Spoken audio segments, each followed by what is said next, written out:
Irréprochable de Petru Berteanu, traduit du roumain par Faustine Vega. Chapitre 2. Poc.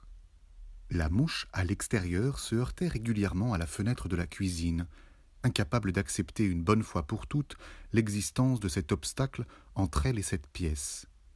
Robert détourna son regard de cet insecte entêté et se mit à observer les plantes qu'on venait de repiquer juste derrière l'immeuble. Du premier étage, il distinguait très nettement les traces de bêches laissées dans la terre. Complètement ignare en matière de jardinage, il n'aurait pas su dire de quelle plante il s'agissait. Il avait grandi dans un immeuble comme celui-ci, à la différence près que le sien se situait au cœur d'une mer de goudron, et que les seules touches de verre qu'on y trouvait alors étaient ces grands U renversés en métal servant à battre les tapis en bas des immeubles. « Il ne me reste plus que le cagibi à vous montrer.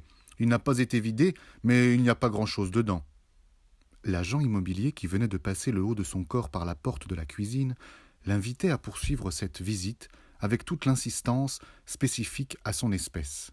Il portait un pantalon de toile léger, la poche arrière déformée par son téléphone portable, une affreuse chemise rose et une cravate d'une couleur indéfinissable, nœud dénoué au maximum. Le sourire crispé, il se déplaçait à toute allure, comme s'il cherchait à transmettre une énergie débordante à son interlocuteur, prêt à l'embarquer dans toutes sortes d'aventures. On aurait dit un guide présentant les merveilles d'un musée réservé à quelques privilégiés. Poc. Robert se détacha de la fenêtre déjà bouillante, en dépit de l'heure encore matinale. Le frigidaire éteint et grand ouvert amplifiait, lui semblait-il, cette sensation de chaleur. « Entendu, je vous suis, monsieur Iuliu. » Ils rejoignirent la pièce principale, uniquement meublée d'une vieille table, de 4 chaises, de 2 étagères fixées au mur et d'un rideau au motif japonais, lavé tant de fois que son étoffe leurrait son monde en empruntant la transparence fragile de la soie naturelle.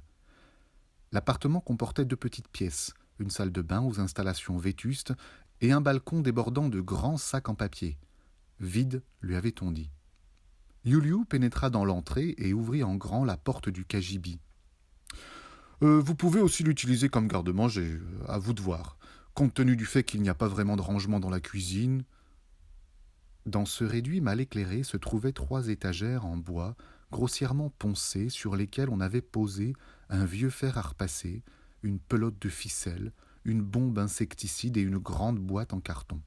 Le tout sentait le renfermer à s'en arracher le nez. L'agent souleva légèrement le couvercle du carton et sourit d'un air aimable. « Des chiffons.